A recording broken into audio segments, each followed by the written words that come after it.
Welcome back, and we build predictions. We are into match week 20, coming off of a great week. But let's go ahead and introduce our new guest. This week on the show, we have my dad, Dr. Varner. Dr. Varner to all you guys, right? So they call me the Ted Lasso of soccer predictions. I know a little bit more about soccer than Ted does. So Let's put it to the test. Pay attention, because I will give you the correct picks for every game this week. There you go. He's very confident to get on top of our guest leader boards. But I'm going to take that into the scores from last week. Last week we had Cam as our guest.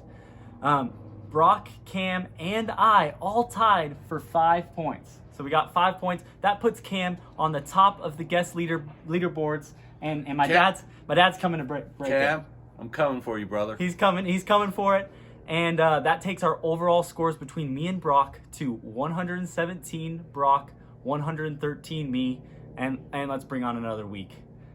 That takes us into the first fixture. We have Luton Town at home at the Kenny against Chelsea. Luton coming off of what some could say maybe even a smash and grab against Sheffield. Yeah. 2 late own goals to get the 3 points. Huge 3 points when you're fighting relegation, right? Yeah. And Chelsea getting that late winner, a controversial penalty to get the 3 points there. What do you see coming into this one? I think Luton Town has a little momentum, especially at home. However, I don't trust them.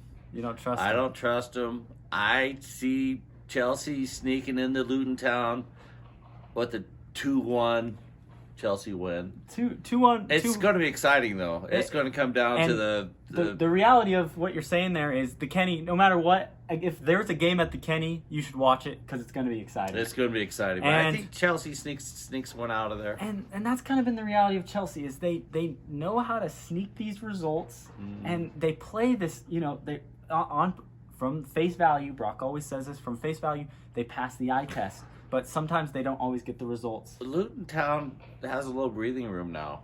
I think that desperation might be maybe missing a little bit against Chelsea that they need for a team Chelsea. They're still not out of the relegation zone yet, right? But I'm going to agree with you. 2-1 Chelsea. Baker Ball. What do you have over there? Give us your prediction. One season of festive football to the next. Hope you all had a very Merry Christmas.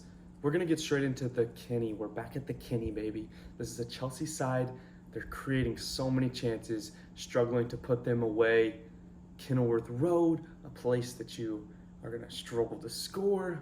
I see this game finishing 1-1.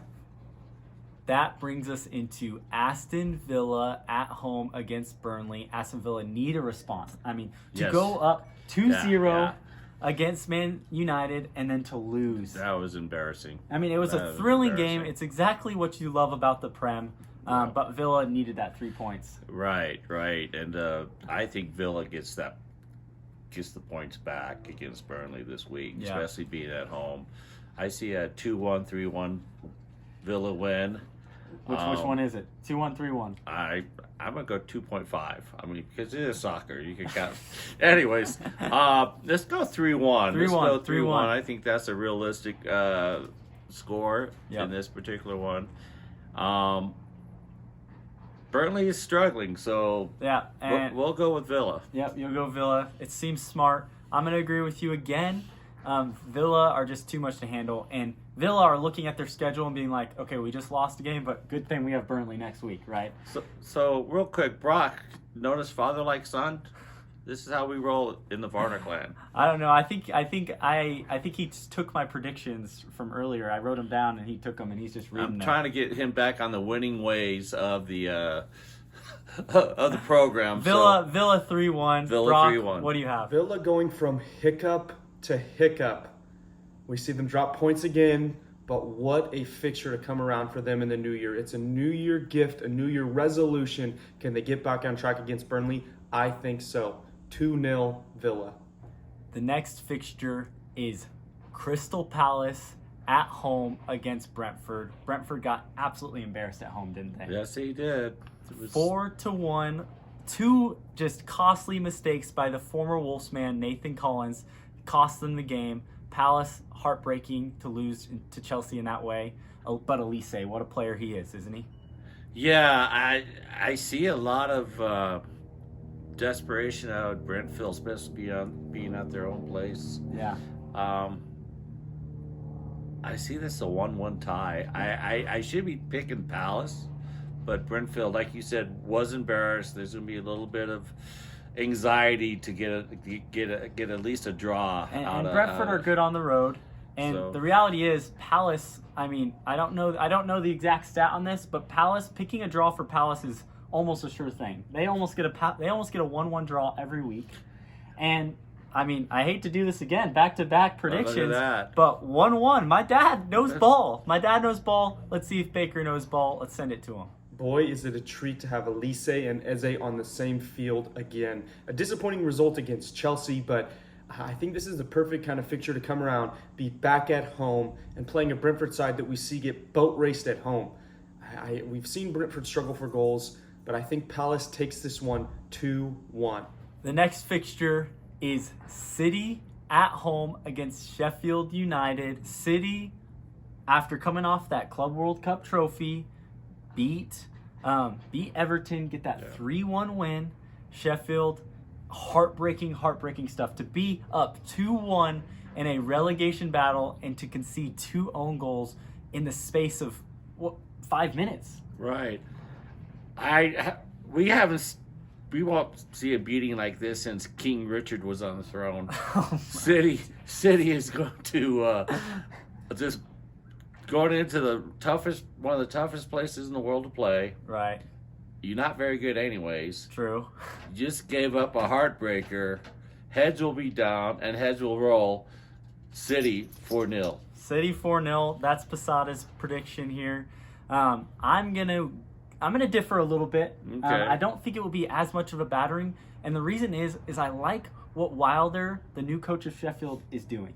Okay. I think he's playing a lot more compact, and he's finding areas in ways to break down defenses in ways that the former manager Hackabody couldn't do. But this is City. But it is City. And this is Sheffield. I'm gonna go 3-1.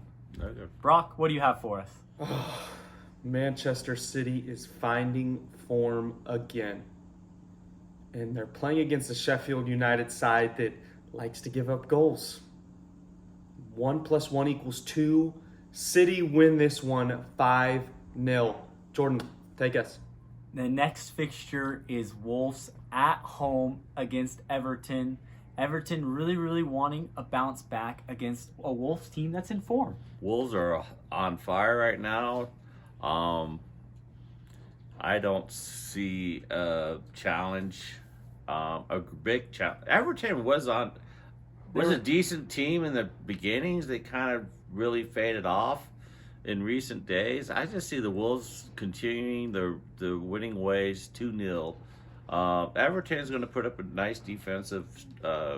A little bit of dice ball, right? Yeah, but I'm going to disagree with you. Wolves are on fire, though. I think Wolves have created a little bit of a fortress at home, so I understand the pick. But the reality is, I think Everton. I've just been waiting for a game like this. This will be a game for them to get the 3 points. I'm going to go 2-1 Everton to get them back to their winning ways. And this is why you trail everybody. It's kind of picks like this. Anyways, we'll see how it plays out. We'll see how it plays out. Brock, what do you have on this one? We look at Wolves off the back of a really good victory. Everton have some belief against the reigning champions. I think this is a really fun game because it's two clubs that are kind of battling in this same little mojo. Obviously, Everton continues to creep towards the relegation zone in large part due to the 10-point deduction. I'm going to sit on the fence on this game. 2-2 draw. The next fixture is Nottingham Forest at home at the City Ground against Man United. And United, what a way to win against Villa. Højlund opens up his Premier League account in dramatic fashion, making the winner. And then Forest, on the other hand, what a statement win under the new manager over Newcastle on Boxing Day. It was a huge 3 points. It keeps them above the relegation zone for now. Right. But this game will be a different story, right? I think you need to bring your popcorn for this game. This game's going to be exciting. It's going to go back and forth. There are going to be some yellow cards here, I think. I think Physical this game's bout. going to be physical. They both need a dub. So, unfortunately, neither team will get a dub. I see it 2-2. 2-2, an absolute thriller. A thriller, Nuno though. Santos keeps the form for Forest and is going to keep them hopefully above the drop for another week. I see it at 2-2. I love the pick. One reason is I think Forest's offense has been ignited by the new manager. I agree. But I just think United is going to ride. When you have an emotional win like they did last week. Right. Big it's win. a huge 3 points after being in terrible form. To be able to show that character, to get the win, I think they're going to carry that. I'm going to go 3-1 to United. Okay.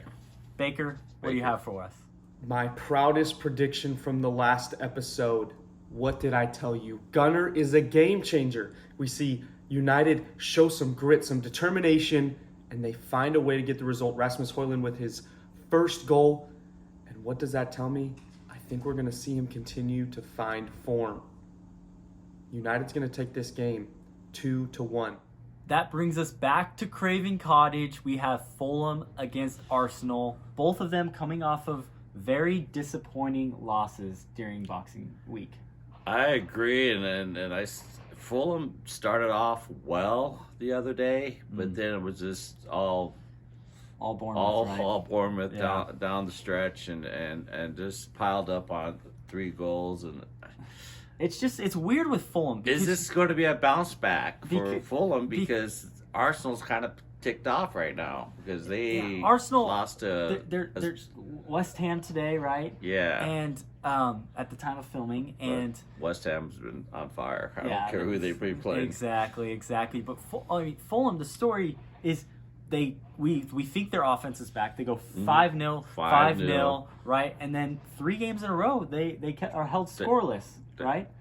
But what's the common factor in those 3 games? Jimenez wasn't playing. He was serving his red card suspension, but coming back against Arsenal, who are title contenders, is a tough ask. Arsenal, though, the story is they are really, really struggling to break down the low blocks. They are extremely patient and they're extremely unselfish, but they're just lacking that killer instinct in the final third when these teams, like West Ham did, a prime example of, put 10 guys behind the ball and say, try and break us down and we'll hit you on the counter, right? Right. This will be an interesting game. I really do think so. This is where, a lot of people say, hey, blood thicker than water. I know Fulham's your squad. I know Arsenal is Brock's squad. And I wish I could call it 0-0 and just shake hands and go home, but I think it's going to be 2-1. 2-1. Fulham's going to get a score, especially at the Cottage. But Arsenal's playing Arsenal's Fulham. Arsenal, right? Yeah. Not West Ham, who's going to put all these guys behind the ball. Exactly. So 2-1 Arsenal at the Cottage. I think it's still going to be a popcorn game. Bring your popcorn. It's going to be good. I think people are looking at Fulham right now and they're just like, Fulham suck. They've completely lost their form in the last couple of games. No, Jimenez is back. It's going to be a little bit more exciting. But yeah, it's 3 games that just weren't ideal. Right. They were coming off the kind of honeymoon of getting to the Carabao semis, right? First in their history. And I think this might be the one where they show the performance, but they don't get the result. Right. So I agree with you. I'm going to go 2-0 to Arsenal here. I'm going to go 2-0. And it's another popcorn game. Yeah. And there's a couple of them that we have this Brock, coming up. Do you have your Gunners taking this one? Fulham could not stop scoring until they did.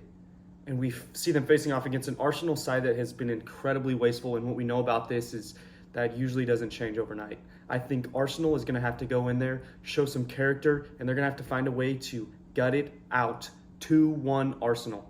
That brings us into the game of the week. We have Tottenham Hotspurs at home against the most informed team in the Prem, Bournemouth. Bournemouth have taken 19 of their last 21 points. I mean, they are on fire. They are. They're probably a little bit hotter than West Ham. I mean, they're both really hot, but this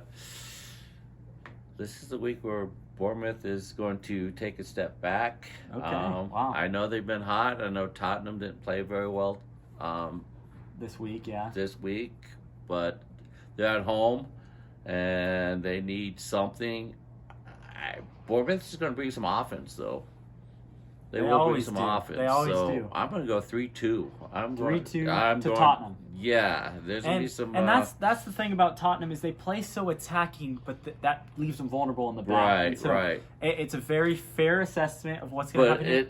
In the Premier League, I always feel like the home team has a slight edge over, regardless of who's at home and who's coming into town. Yep. The home team usually has a slight edge. That's why I'm leaning. If they're playing a neutral site, who knows? But at home, I'll go with Tottenham. This game's going to be thrilling. I mean, everyone has to tune into this one. I think it's going to be a shootout. I'm going to sit on the fence, and I'm going to call it 2-2. Bournemouth's going to keep their unbeaten streak going. It's going to be a thriller. Brock, what do you have to say? Who would have thought we would see Bournemouth in a game of the week? Wow, have they been finding form? We see Spurs conceding lots of goals. Obviously, they have injuries galore, suspensions hitting them probably at the worst possible time. Dare I say, Bournemouth is going to win this football game 2-1. That brings us into Monday. We have Liverpool at Anfield against Newcastle. And Newcastle have been very, very disappointing in recent Very weeks. disappointing. I mean, at the beginning of the year, I was like, okay, Newcastle's going to be top 4, top 5. Yeah. And then And that's still their they hit the skids. Yeah. And they haven't been out of the skids. And now you're expecting to hold form against one of the best teams in the world, Liverpool. And they're top of the table right now, right? I just see ugly coming out of Newcastle. Newcastle score once. I see 3-1 Liverpool. 3-1. And a lot of disappointed Newcastle fans going home. Yep. And Liverpool, they just continuously get 3-1 results over and over and over and over again. We've seen it time and time again. I think this one will be man, I'm going to agree with you because I just love calling Liverpool games 3-1. I really do. And Jordan, if you want to win, you just have to agree with me. So that's a good call in your book. Oh man, this guy's all a bunch of waffle. Make sure you're commenting how much of a waffle my dad is. Brock, what do you have going into this game? Newcastle's struggling as of late, and they're going to Anfield. Probably the worst possible place to go in a bad patch of form. It's simple for me. 3-1 Liverpool. The scoreline is back. Jordan, take us with the next one. That brings us into the last fixture of the week. We have West Ham at home against Brighton. Both of these teams coming off of ginormous upset wins on Thursday. What do you see coming into this one? What are your thoughts? I see this is my game of the week. There was definitely some shouts for it. Yeah, there was definitely some shouts for it. This is going to be an outstanding physical game. I think it's going to be fun to watch. You know, sometimes they're going to trade off possession. You know, neither team's going to dominate possession. It's just going to be who's going to have the will to send one through. And I see West Ham winning this game 2-1. But don't be surprised if Brighton doesn't pull a little shocker here, and the too. thing about Brighton, I loved their performance against Tottenham because their ability to invite pressure into their half and then exploit the space other behind side, is so impressive. De Zerbi has them playing such a fun brand of football. This could be an explosive game. I say 2-1 only because I think the back ends are going to hold form, but don't be surprised if it's not a 4-3 game. I wouldn't be shocked at all. Exactly. But the thing about West Ham is they do love to hit on the counter. Yeah. Kudus, Bowen, both sensational players, both have the ability to take on a defense and get a brilliant goal. I'm going to go. I think this is one of those games where you look at it and you think, oh, Brighton's maybe the favorite on paper, but the way that West Ham can exploit that space in behind is impressive. Alvarez and Ward-Prowse in the midfield, they're brilliant. They keep it tight. They keep it compact. It's going to be 2-1 West Ham. Or just 2-1 Brighton, but for this program, we're going 2-1 West Ham. Well, and you raise a good point. The Prem is unpredictable. That's why we watch. Brock, what do you have in this game? West Ham is a squad chiseled, carved, mended to beat this Brighton team. They sit back, 11 men behind the ball against Arsenal. but man, do they break quick with the likes of Kudus. Obviously, seeing Paqueta go down, it's tough, but Bowen, they're just blistering in this counter, and we've seen before Brighton struggles against these kind of teams. I'm going to go ahead and throw it out there, 2-1 West Ham. And there you have it. That wraps us up for the week. A really, really exciting week of fixtures coming up for the New Year's. Happy New Year's to you all. The graphics up there now, right? Right. One last comment. I'm a Bayern Munich fan, so it was a privilege to dip into the Premier League with Jordan this week.